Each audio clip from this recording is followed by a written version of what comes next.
Good evening, guys. Today we have with us Sanjana Rao, AIR-7 in CLAT, and Prem Parwani, AIR-16 in CLAT. Today we'll be delving into their journey, how they cracked CLAT with a single and double-digit rank while tackling their 12th grade.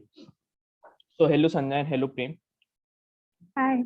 Hello. We have Jatin, the co-founder of GK101, and I'm Shubh Kansal, the co-founder of GK101. So here we go. First question to you guys. How excited are you for law school? Pretty excited. Very. Cannot look forward to it. I can gauge the excitement from your faces. Straight up going to the questions now. So when did you both decide that you will be doing law? Like there is an awakening in your character, right? Like I'll have to become a lawyer and I have to serve the country and I have to serve the society. So Sanjay can answer first and then Prem can. Yeah, okay. For me, it was pretty late. It was 11th grade mid. So 6 months into 11th grade, I was doing science, preparing for engineering. So like 6 months into it, I realized this isn't for me. So I just began browsing like careers that didn't involve science, and I came across law, and I just looked at my strengths. I really like reading, and so I just thought that would be something that I would enjoy. So like first, initially, I just thought, okay, it's not that interesting.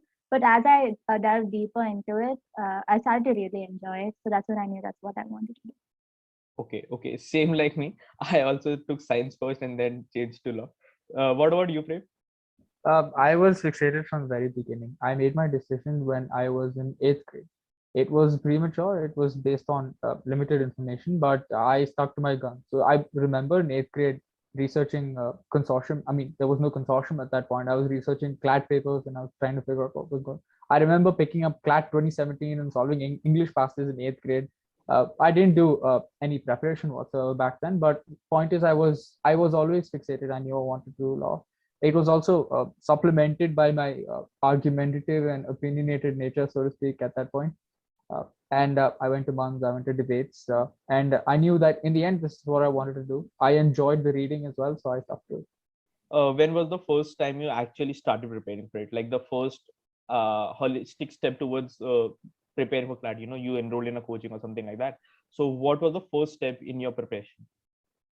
Holistic step, I would say, was after CLAT 2021. Although we did enroll in institutes before that, I think we took it seriously just after CLAT 2021. Got it. So how did you meet each other? When did you start preparing together? Like, did you start preparing together? That's why. Okay. So Prem had a group with 2 other people, and they formed that in July, I think. And I joined that in September, and Prem and I started preparing together, like coordinating our daily schedules and all late October, November.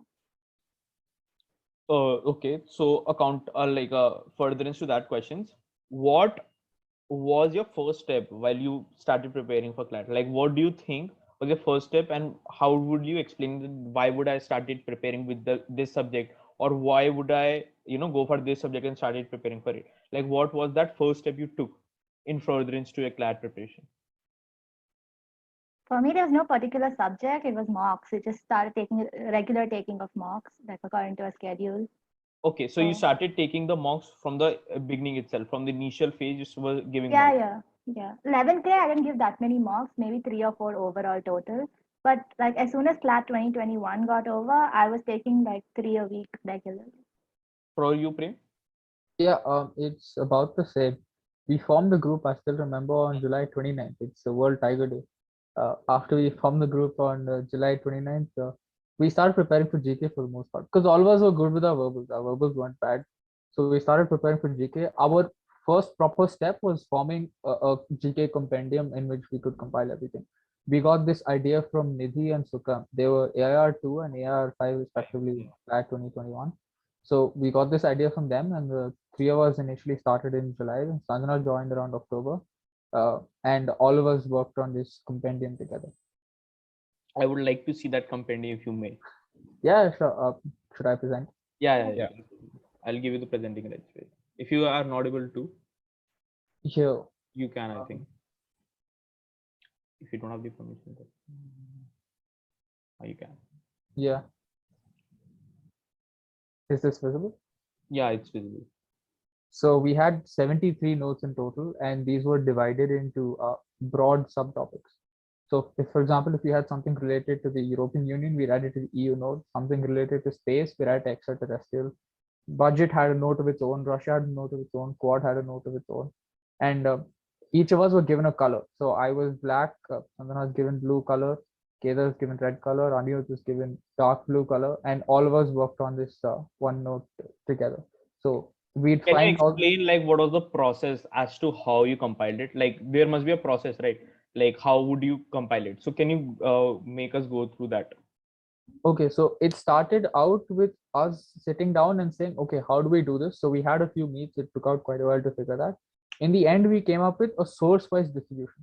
So we took a collection of 6 sources. If I recall the sources correctly, Manthan, all daily, weekly, monthly, News Canvas, Indian Express. Then once GK101 was there, we incorporated the articles of GK101. There was Drishti. There was, I think there's another source. I'm not recalling immediately. Hindu? Okay. Yeah, the Hindu, yes. We took newspaper articles also. We assigned those on the WhatsApp group. Yeah, we had daily newspaper assignments. And we took all of those, we assigned it to each person. So each person, if there are articles on Indian Express on that day, you will pick out the important article and you have the job of uploading it. If there's a new, if there's a new article on any other source, you take it out and you upload it.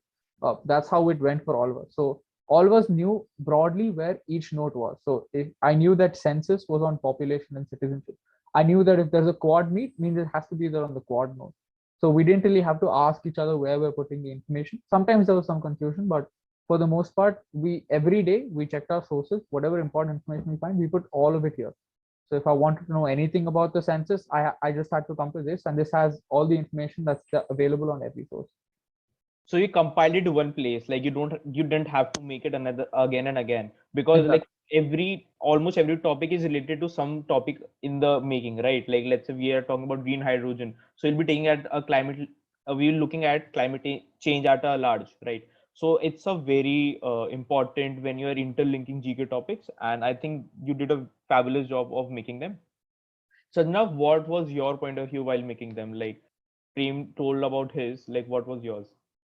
No, it was really convenient because you don't have to, if you want to know any information about any topic, you don't have to go through all the sources available and all, because you just come here, because we just split all the possible sources amongst ourselves. So we know that any information on any of the sources will be here. So it was like a one-stop thing. So it was like really beneficial. And like we had about 1.5 to 2 hours every day dedicated itself to that day's updation of new information. So that was also a lot of work. But then it was like, How frequently you both used to revise this? Because we all know that revision is the key for GK according to me, right? Like how many notes you make, but if you don't revise them properly, you won't be able to, remember it all. So what was your revision schedule? Like if you made, let's say if you're making 10 notes on day one, after how many days you used to revise it, or what was your revision strategy per se? okay, to be honest, for me, it wasn't very systematic. Whenever I sat down for GK reading, I would pick up like 3 or 4 major subtopics, like either like military, Indian finance, or something like that, and I would just read it through because like all of them are pretty broad. They have a lot of information. So like by the time CLAT came, I think I'd read the entire notebook like 2 or max 3 times. For you, Prem? It was about the same. If you can see the screen, I tried to systematize it here. Essentially, I made a note of every single note that we had. So we had 73 notes in total. So here there is day 1, 2, 3, 4, and I made a plan that involved reading the entire notebook in 23 days. So on these days, I'd read these many notes. And some notes are bigger than others. So accordingly, I had to distribute them. After I was done, it usually wouldn't happen in 23 days. It was an unrealistic target to finish that much, especially if It's you wanted like to when mention. you are making the schedule, you tend to make unrealistic targets. But if you are achieving 70 to 80% of them, it's viable enough according to me. Exactly. Yeah. Yeah. So there is a very big lesson in this, that when you're revising notes, you can do how Prem does, or you can do, like, there are two strategies of how to revise notes. Either how Sanjana does, you can read the, topics that are related to that topic you're doing. So you are revising that topic as well as the topic related to them. Also, if you can also go for Prem strategy, that dividing the topics as per days. Like let's say I had a notebook of 320 topics, and what I did was in the last 32 days, I'll revise 10 topics a day. So you can either split it out, or either you can revise the connected to topic that you're doing presently, right? So that's May that. I add to that? Hmm. Yeah. What I used to do is मैं पूरे week का जो भी topic लिखता था, जो भी करता था, I used to revise that on every Saturday and Sunday. Okay. And like 29, 30 and 31st, these 3 days, last 3 days of the month, I used to revise the whole month का GK जो भी मैंने notes लिखा था. You can follow that as well. That is also a good technique. Agreed. Now we would like to know that that's particularly for GK, right? Like this was a strategy for GK. I want to know both of yours weakest subject, and like according to you, like what made you sweat hard in mocks, and like how did you overcome this? So I would like to invite Prem to answer first, and then Sanjana. Weakest subject, there isn't anything per se, because usually I did terribly in GK at the beginning. I think everyone did. You get single digits out of 30, but then afterwards when I started doing GK, getting 30 on 35 was the usual. Like if we got anything less than that, we would beat ourselves up for getting something less than that. So towards the end, I think we mastered our cons as well. Verbals we were always okay with. Sometimes the mocks would be bad, they'd give us poor verbals, and that's why our scores were tanked. But otherwise, from the beginning, our weakest was GK, and that's what we worked on. For you, Sanjana? Exact same story. There's barely any difference. GK was really weak at first, but then like as Evernote progressed, it got better. Got it. So that's what I want to now come to the major phobia of CLAT aspirants. If you have anything else to share, Prem, we can go ahead with it, and then you can present your screen later if you want to add anything, right? Um, Yeah. Anything else in particular? Well, I would say uh, find a routine to commit yourself to, because it's not just for GK, it's not just for CLAT, it's not just for any other section. But if you, especially if you're doing this with a study partner, it's fantastic because you have someone who can keep you accountable. So initially, what we did was we'd set out our goals on one particular note of that particular day. So we have Can you this show much. us what notes are you talking about? Daily schedule or anything? Mocks? I don't have that joint file right now, but this is essentially how it was. So I had certain things to complete in a day. I would note them all down. If I completed, I would tick it, and if didn't complete it, I wouldn't tick it. And so the other person sees that, okay, you haven't ticked this, so why haven't you done this? There's a sense of accountability when you're doing it with your partner. Yeah, that's the main reason according to me. Like when you're doing it alone, you tend to lax, and then you are like कि कल कर लेंगे, परसों कर लेंगे. We don't have an accountability because we are not telling our parents what you're doing. But if there is a study partner in play, we always are accountable to someone. And if that study partner is firm enough, so you both get something out of it, because that person is also getting accountable to you. So if you are not, she's lacking, so you are there to pick her up, and vice versa. So that's a very important strategy. So coming to like we'll discuss mocks after this, and then how to choose a study partner. So I have some theories of mine, and then I'll discuss with you, and then we can help an aspirant choose a perfect study partner, because we get a lot of queries that how should I choose my study partner. Because when I wrote CLAT, I also did with a study partner. You both already know that what importance a study partner plays in your preparation. So we'll be talking about that, and then we can wrap it up. So should we talk about mocks now? Like how did you approach mocks, and what was the relevance of them, right? Sure. Yeah. So you can minimize your share screen, and then we can have you all full screen. Yeah, better. So Sanja, when did you decide to write mock, and what gave you, because we all know that we have a mock phobia. At the starting, when we start writing mocks, if we get a score below, let's say 70, 80, we are horrified. We are not able to do anything. So what gave you that boost to write mocks one after another, and how did you approach them? First Sanja and then Prem. Okay, so my first mock was, I think, when I first started preparation in 11th grade. It was like 60s. It was really bad. But like, I wasn't very demotivated because I was like, oh, CLAT is in 2 years. It's fine. I can pick up and all. So I just like, I wrote like 3 or 4 mocks that year. And then after CLAT 2021, I started writing more and more. And my scores were like in the late 80s or 90s. And then it just gradually picked up from there. So like by the time, like I had to fix my order like of attempting. I had to change that like The pattern of I attempting. had to change that like every one month or so.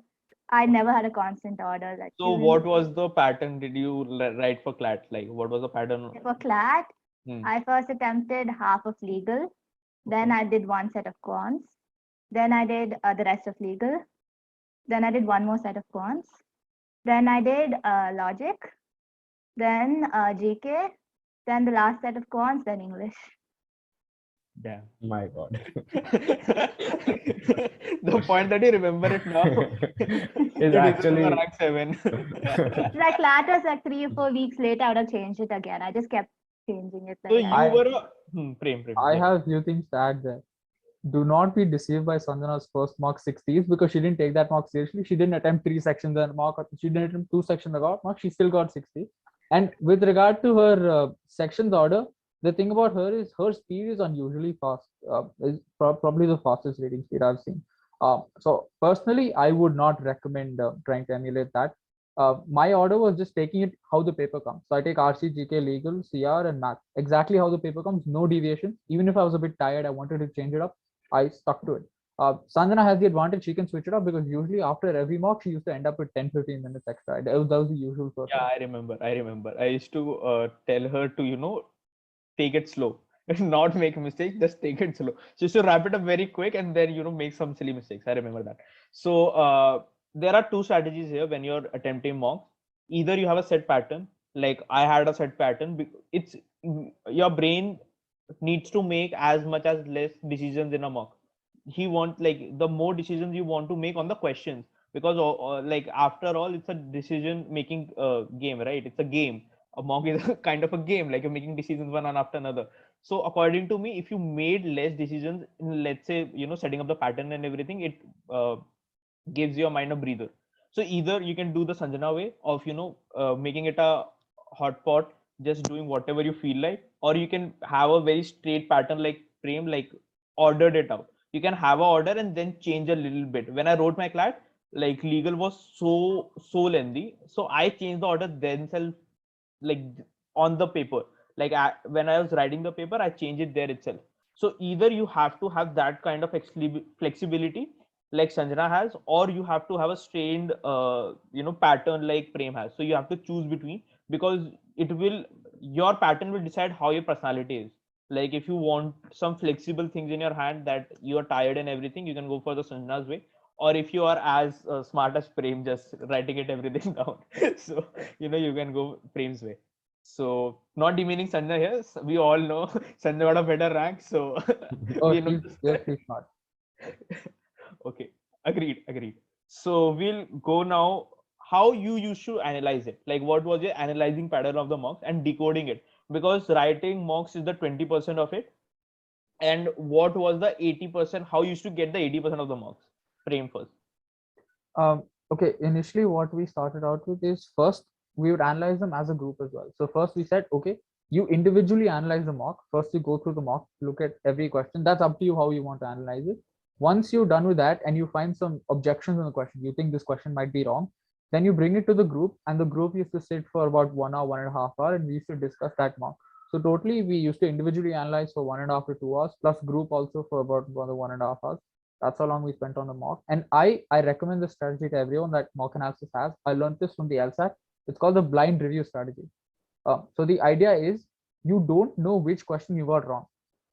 You try and only note down the number, the question number, not the question number, the number of questions that you got, the question number that you got wrong. And once you're going through the mock, go through all your correct answers as well, because you want to internalize the correct logic that you already decoded while marking. So go through your correct answers, try and redo the correct answers as well. When it comes to the wrong answer, don't check the option that you don't check the correct option. Go ahead and reattempt it. So you attempted one, you already marked one option. You know that option is not the answer because you got this question wrong. So among the three, attempt the other one. Try and figure out which is the right among these three options. And then if you get it right, try and find a logic for that, and then only refer to the analysis. So first you confirm it with your own logic, do it yourself, and check the correct questions as well. That's how I individually analyze it. I think I was helping Sanjana once with analyzing a mock. So I told her the exact same thing. If I am, remembering it correctly, Yeah. when you get a question wrong, just reattempt it, because you don't, like, sometimes you are thinking about something else and attempting it. So it's not that you don't know the answer or something. It's that you were not in the framework of answering that. For you, Sanjana? It's the exact same thing, right? So we just analyzed it beforehand, and then in the group we did a like detailed analysis. I think group analysis is really useful. I think everyone should do that because you get different perspectives and you know why you got a question wrong and you're convinced and you won't do it again. It's better than referring like all your doubts to faculty or something, because it's better you have a peer group who are also preparing with you, so you learn from that. How to cut the negativity you receive from the peer group? Like everyone knows that you receive some kind of hatred, like not from the immediate peer group, but the peer group at large, like in the coachings or anything, like the classmates and everything. So how did you funnel in the negativity? Like what was your method to cut down the negativity, or you received any or you didn't? I want your opinions on that. Sanjana first. I don't think I faced any negativity from Like some them. kind of animosity because you were doing so well, or any sort of negativity or any hatred or anything such like that? Within like our study group, at least it was a friendly competition. It's like everyone wanted to get more than everyone, but everyone was super supportive of everyone else also, and we're really happy when the other person did well. So there was no negativity as such. For you, Prem? No negativity within the group. Obviously, the group was the support system. But outside, people might back a few eyes or something. But in the end, I think if you stick to yourself, mind your own business, and just study with your group, I don't think the negativity should impact you. Okay. I'll go to the study buddy thing at the last. Okay. Trying to gauge your mind as to how the young millennial, studies for CLAT. So, did you both use social media? I didn't, but that was not for CLAT reasons. I just deleted I was never really on any social media, but I just disabled Instagram like in 11th grade. But it Okay. So, wasn't have for you turned CLAT it on reasons. now? Have you Yeah, I activated it? did. Now I did. Okay. For you, Prem? Um, yeah, social media was a problem for me. I didn't have Instagram. I deleted in ninth grade. It's probably the best thing I did for my mental health. But after that, I had WhatsApp and Telegram, which I did use mostly for CLAT It's a communication. messaging app. I don't call them social media because it's a messaging app. Like That also was a problem because there's even that issue with the peer group that you're so tightly knit. You have each other to talk to all the time. But the problem is that can impede with your preparation as well, because all of you are having fun. You're talking about philosophical questions. You're joking around, and that can consume a lot of your time. So restraining ourselves from doing that also was a problem. In that sense, I tried to check my usage on WhatsApp and Telegram, but I kept them for CLAT communication. Jatin, you have any questions? Yeah, I would like to ask कि there are so many people chatting on the Telegram groups and discussing like ये coaching का mock ऐसा है ये वैसा है random things. So how you kept yourself away from that, and how much time will you recommend कि हमें Telegram पे कितना time कैसे spend करना चाहिए? How should we use it for It's a our double-edged benefit? it's a double-edged sword, Telegram. Like you can get the relevant materials, Exactly. but like if you keep on chatting, like you won't remember like when you joined in last. Hmm. So I want you both like opinion on that. Sanjana, you can go first and then Prem. Okay, for me, Telegram, I was part of every single group that was possible for like GK and CLAT, but I didn't even open one. So Telegram was completely useless that way. I don't have much So to say you on that. didn't take that much help for Telegram. You tried to do everything by yourself. Like I Yeah, will I do went to the everything. sources directly. Yeah, Telegram wasn't the source for me. Okay, for you, Prem. I did take some material for Telegram, but mostly use the groups for they would give you important notifications, important information, and Hmm. they'd give you material. But otherwise, I don't think I ever sent a message on any one of those groups because honestly, I found it to be a waste of time. I know a lot of people spend hours on those groups, And the problem is it makes you feel productive because you're tangentially talking about something related to your preparation, but you're not really preparing. So it makes you have fun, and at the same time you feel productive as well. So in that sense, I would not suggest messaging or texting on those groups, but I would say if you want to use them for material, then go ahead.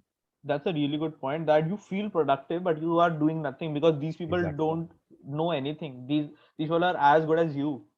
Like, why would a NLU grad go into this group and help, right? Like, there might be 5-10 of them, but nobody has the time when you are in a law school to go and check these groups. Like, nobody has that time catered to them, right? So the help you're getting from those groups is as good as you. Like, you can also figure it out by yourself, just that you want to chat it out and waste your time. That's a very relevant point from Prem. I want to talk about your open schooling. How did you both So I had a question. Yeah. Acha, Okay. Jatin's question first, and then we can talk Okay. about open schooling. So you guys might have seen, कभी कभी आप the question attempt करते हो, you are confused between two options, either A, let's say here A or C, and you mark C, but the correct answer is A. How you guys used to deal with that type of situation when you're confused between two options? And what I have seen is majority students are confused in two options in a question. So वो कैसे deal किया था? Sanjana? जो दो option वाली चीज़, Sanjana first. Yeah. Well, I would say if you're confused between two options, there's no way you should leave it. You should attempt it because you have a 50-50 shot. So, but then it's a 50-50 shot. So there's a good likelihood you'll get it wrong also. And if it's that close, that means you just learn from it next time. And you might end up agreeing with the answer key. So I just say attempt it and cross your fingers. Okay. Yeah, I would definitely agree with attempting it for sure. Don't leave such a question if you're confused between just two options. But usually there's a nuance. So it depends on what section you're confused with. You can't be confused in math or GK. You're probably confused in a verbal one. It's usually going back to reading the passage, finding one subtle difference, and then checking which option is even slightly better. So in CLAT, it's not finding the correct option. In CLAT, it's finding the better option. Best option. Yeah. Correct. Best amongst the four. Agree. You have any further questions, Jatin? No, please Okay. go ahead. So we'll be talking about your open schooling stint. Like, how did you both, convince your parents first of all of open schooling, and then how did you both convince yourselves that we'll be taking another path and going for open schooling? Sanjana? I think Prem should start because it was first. Okay, it's okay. Prem is the real mastermind here. Open schooling, initially I started I was in college. I was in PU college in 11th grade and I wasn't enjoying it. Okay, so in Karnataka and Maharashtra, for all the views, I think for Karnataka and Maharashtra, I guess, like there is a concept of junior colleges. So straight after 10th, you go to junior colleges. It's like not like it's a mixture of school and college, I would say. Go on, Yeah. Prem. So I was in PU college in 11th and I didn't particularly enjoy it. It was extremely strenuous. The travel was exhausting and I wasn't enjoying the studies either. It was just commerce and accountancy. And it's not that they're hard, it's that they're boring. I didn't enjoy that. And so I was talking to a friend one day and she says, you don't really come to college anyway. You study on your own. What's the point of coming? And I said, you know what? That's a good idea. And so I went home and I researched I tried to look for options for homeschooling, and it turns out NIOS is the most prominent one. It's a government sponsored course. I immediately went. I figured out the details. The admission process barely took me half an hour. I finished that, and after I finished the admission process, I went to my parents and said I registered for homeschooling. And my parents have given me that degree of independence, I would say. So they were initially skeptical about it because it's not very prominent, it's not very heard of. It's not known. Like even if it's good, but it's not known to our generation of parents. Yeah. Wow. So even I had reservations in the beginning because there were quite a few worrying pieces of information out there. But I ended up convincing them. My parents were okay with what I was okay with. I found this to be the most comfortable option. They gave me that independence and freedom. So in that sense, I'm grateful to them because they always trusted me. And right after that, I took up NIOS, and then Sanjana joined the group. And we got talking, and she asked me how I have so much free time. Right? They used to make they all used to tell me that I don't go to school or something, or I'm scamming school because I had so much free time on my hands. They had so much. They were swarmed with CBSE, ICSE work. And so Sanjana saw that NIOS was a viable option, that I had taken it, and well, her story starts from there. For me, it was a great advantage because I was doing science, right? So it Hmm. was taking a lot of effort for me to even like stay above passing. It was that bad at that point, and I didn't want to dedicate so much time to it when it didn't even matter, and I should have been focusing on CLAT. So I actually was doing some googling on like other options, with like which switch streams to like ISC or something like that and do humanities. But this was like late October-ish, and everything was closed. There was no option. Then I was talking to Prem, and he mentioned the NIOS. So then that was the only board that still accepted admissions. So then I went to, like, my pre-boards were starting in 5 days for the first term. So then I went and talked to my parents. They were initially like pretty skeptical of it. They refused and all. But then like they just had some questions, and we talked to my previous school's principal. He was like, although he didn't want me to leave the school, he was supportive of NIOS and said it's a great board and all that. So we just had some clarification. So my mom had some contact with people who had done NIOS. So we just called them. And everyone, after a while, like my parents were okay with it and they fully supported it. So then I took the leave. Okay. So we'll be coming to the part of mentorship now. So what, like, how important is mentorship? Like how much you sought for it, right? And how important it is, and like what role it played in your preparation and your success in CLAT. Um, Sanjana? Sorry, Prem. Sorry, you can go first. yeah, mentorship, I'd say we didn't really seek for it, but we stumbled upon it. So we found a few very, very generous mentors who taught us with all their heart, who taught us not because they had to teach us, but because they wanted to teach us. Uh, and in that sense, it was extremely helpful because mentors are not just academic in nature. Their assistance not limited to that. It's also they're involved in your life. They're invested in every action you do. So if you're stumbling, they see that and they try to pick you up, and I think that was very valuable. For you, Sanjana? Same here. There were many people throughout my preparation journey that played a huge role, and a lot of credit goes to them. So, like Prem said, it's not merely academic; it's like to a great extent emotional as well. So it's like anytime you're in a low place in your mental health or anything, they're always there to talk to. So yeah, I think mentors play a huge role. Got it. Got it. So the most awaited part of this video, study buddies. So like we'll be talking about how to choose your study buddy and what traits or what characteristics it plays for you to qualify as a study buddy. So like how can you form your own group, and what should be the characteristics or the traits of that person? So if you can answer both of them. Prem? Well, in that sense, I think uh, I'm very grateful for the people that I stumbled upon, because I would say the number one thing, the most important, and this might seem frivolous because you're just preparing for CLAT, but when you're preparing throughout, the most important thing, trust the people you're working with, right? Even in that sense, I think I prepared with Kedar and Anirudh. Those are the other two in the study group. They've also done quite well there in NLS with us now. And I would say trust them. Make sure you're good friends with them, and but all the academic consideration comes secondary. How good is this person's mock scores, and all of that can come secondary. But first and foremost, make sure there's an interpersonal connection, and then you can trust these people. That's the most important thing, in my opinion. For you, Sanjana?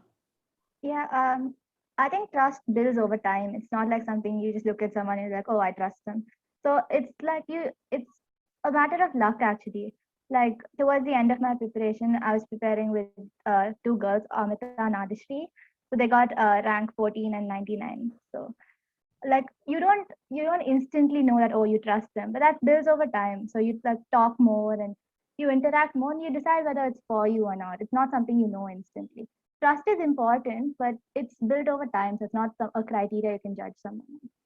My question is, how did you, like, let's say you were with this group, right? And then you obviously you were preparing with them, then you prepared with two girls more, like so what were your let's say a checklist, that if I want to study with someone, what will be my checklist to qualify them as my study partner? Like what you sought for them, like sought in them, that they will qualify as your study partner? Like what made you think that they can be my study partner? Okay, similar mock scores are pretty important because you won't gain much from the analysis if they're not like everyone's not in a similar range. So Got like it. that's a pretty important criteria. Then just gelling well with each other, just making sure that group dynamic is good. Like that, and also it's not something you can say you can judge immediately. So maybe a bit of experimentation is inevitable. I think the person's willing, like the person's will to help. Like according to me, if someone is not willing to help, right, that doesn't quantify. Like I won't be able to gel with good with that person. Also, like that person is very competitive. Like there is a term used in law school, cutthroat competition. Like CT, we call it CT here. And that person is very CT, cutthroat. So that person is really competitive. That's what we call the negative people, or the that the people are very competitive and they're trying to just mow you down every time. So you have to be away from these competitive people. Like these people won't stomp on you and just move ahead. Like you can't be with these people, just that they will use you for their own gain. Like, and the study buddy thing has to be very complementary. Let's say if Prem is good in GK and Sanjay is good in maths, so these people can easily complement each other. Let's say if both of them were good in verbals, that English, CR, and legal, and Sanjay is also good in the same subject, it will be a little tough for both of them to get together, because these both have the same strengths and the same weaknesses, so they won't be able to complement each other. But if they have the a mix of both, so they will be able to complement each other and grow together. So that's my, like, both of you should grow together, as you call in a relationship. Like if the person is growing together with the another one, so it really complements the person as well as the growth of that person. So if you want to add something to it, Sanjana, Prem, like anything. I mean, there's a difference between the toxic kind of competition and the healthy kind of competition. Agreed. If there would be no competition, healthy competition, you won't grow. Like there is a competition, there's a very friendly banter, right? कि तेरे इस बार ज़्यादा आ गए, मेरे कम आ गए. But Yeah. We used at to the have end a of, lot of those. Yeah, I remember I used to frame my mock score. If I got 0.25 more than I used to send a 15 screenshots of the same thing. We used to make fun of each other with our mock scores all the time. but Sanjana knew that Prem is standing beside me if I need any help, right? Yeah, I knew that because when I had like terrible marks and I was down and all, like he was there to cheer me up. So that's the important thing. If that, like, Prem was not there when you were feeling down, or Prem was not there to help you with something, it will amount to as that person is not helping, or he's very competitive. Like if he got more, so he'll just shove that in your like face, that I got more. So that's a very important skill, that you need to be very friendly and understanding of what the other person is going through when you're studying together.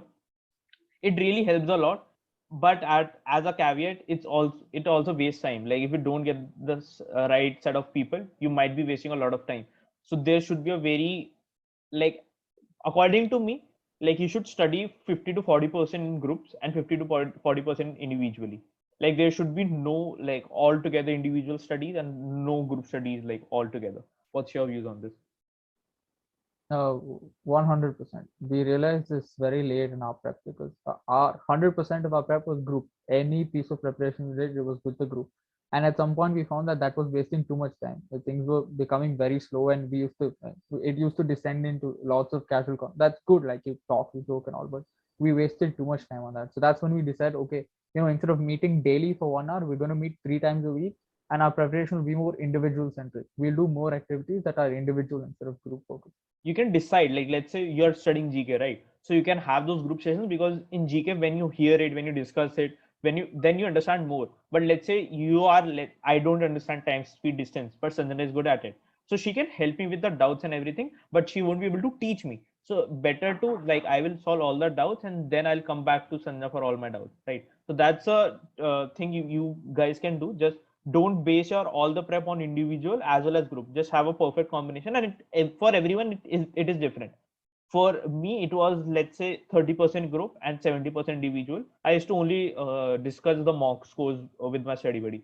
Like, we used to only analyze mock analysis and the GK. That's all. Everything else you used to do on our own. So for everyone it's different, right? So that's that. And Okay. last question, Jatin, then you can ask. Okay, One sure. last question, like when you were transitioning from 11th to 12th, right? Did you change your strategy like 180 degrees in any subject?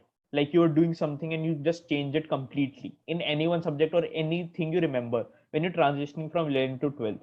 So did you change your strategy in a particular sense? For me, 11th and 12th, there wasn't any change at all. But after CLAT 2021 got over, there was a major shift. Like in the amount of time I put in, and also like the strategy itself, because I had to incorporate doing daily GK and taking more mocks a week and all that. So that's when my preparation actually started, I think. But 11th to 12th transition wasn't as much. So after 2021 CLAT, so you were very relaxed according to me before that. But after Yeah. you 2021 CLAT, you changed it really, and then you got in like full time. Yeah, like towards the end, I taken like a total of 95 CLAT marks. Like I show you, I can here. Those are my marks. My God. Sanjana had it ready. Sanjana was like, I had to show this. I will show The whole this. reason I still have it. Store them. I would say store them. Like I have my full cupboard full of mocks, baby, because I am not able to show them. It's like that's my preparation. That's my hard work, and I will not. I will tell my kids to see. That's why I used to study. Okay, so just store them. Have a couple of them just to have a good memory of them. Ha, Prem, here. Like जैसे Sanjana, revamped his pura study plan after CLAT 2021. Did you do the same, or what was your major reckoning that I'll change it? I just think after CLAT 21, I got more serious. I ended up spending more time on the things that I should have spent the time on. And in October, when Sanjana and I started our schedule, my routine became more structured, essentially, because there were things neatly mapped out that I had to do these things, and there was accountability as well. So in that sense, there wasn't any major change in strategy. I just redoubled on the things that I was already doing. Got it. Like you were going, like let's say if you're studying 2 hours a day, now you're doing 4. Like that's what you say. Okay. Jatin, you can ask a question. Okay. Guys, you might have noticed, let's say if you got 90 marks in the past 3 mocks, 90, 95 के आसपास score आया था. उसके बाद suddenly, if you get a score of, let's say 80, 85, a drop of 5 to 8 marks suddenly. So what was the reaction to that, and how did you cope up with that? Because most of the people tend to get disheartened. कि इतना ज़्यादा कैसे गिर गया? So how you guys used to go with that? I used to get disheartened after a bad mock. It was it did get on your head, and like you got like really demotivated. But the thing is, the next mock is in 2 days, and it usually just it's the mock. It's not like your abilities have changed in 2 days or something like that. So you just have to just move on and look at the next mock, and it generally does tend to pick up. So that's it. Okay. I would say if there are random mock fluctuations, try not to read too much into it, because some mocks are just bad. But also that if you're plateauing, because I know, let's say for example, Anirudh's personal example, in that sense, I really admire what he did, because he was stuck in the 90s for a long time. We all were preparing together. We were in the 80s, the 90s, then we rose to 100, 110, and Anirudh was stuck at the 90s. But the thing about him is he never stopped. He always kept hammering at the same things that we were doing over and over again. He kept preparing even if he was getting the same scores. And at one point, his scores exponentially jumped. From the 90s, he jumped from the 110s, and in the end, with all of us, he was getting 120s. So I would say, even if your scores are bad, just keep at it. Don't stop. I think we should get away with this mock-phobia. Like in schools, we have been always taught, tests are this and that. Like we always judge ourselves based on the test we give. But according to me, mocks are an essential part of your preparation. The more you give them, the more you understand where I'm getting wrong. So like that's the whole basis of mocks. And the more you write them, the more you understand how the paper can be and how you get closer to CLAT. According to me, the more like the unlocking of the NLS key, or let's say NALSA, like the top 5, according to me, like if you survey the top 500 ranks, 90% of them would have written 50 plus marks. And the more mocks you write, the more chances are there for you to qualify in CLAT. I think similarly in AILET, for AILET you can also do with doing with the past year papers and everything. There is a set concept there. but CLAT is very unpredictable. This year as well, like GK was offbeat. You did really well because you were reading a lot. You were reading a lot of newspapers and everything. For a layman, it was really offbeat, right? So like the more mocks you write, the more you're exposed to new type of questions and new type of strategies. So it really helps in your horizon of things. Okay, now to the last part of the conversation, Jatin, if you want to add something. Yeah. Or Guys, how many sectional tests, like what you did with those 30 or not 30 exactly, about 50, 70 sectional tests you got from your institute? How you spend them? Like, kaise kiya? You did all of them, or like what is the percentage you completed? Because I see majority of people, they don't even test the sectional test. What about you? आपने क्या किया? In 11th grade, I did quite a bit of sectionals. I didn't do many mocks. So all the class preparation I did was sectionals itself. But I didn't touch it after 12th. My only verbal practice was from mocks. Yeah, I would say it's about the same, because when you're 11th, you don't have GK to do, because you start GK about 1 year before the exam.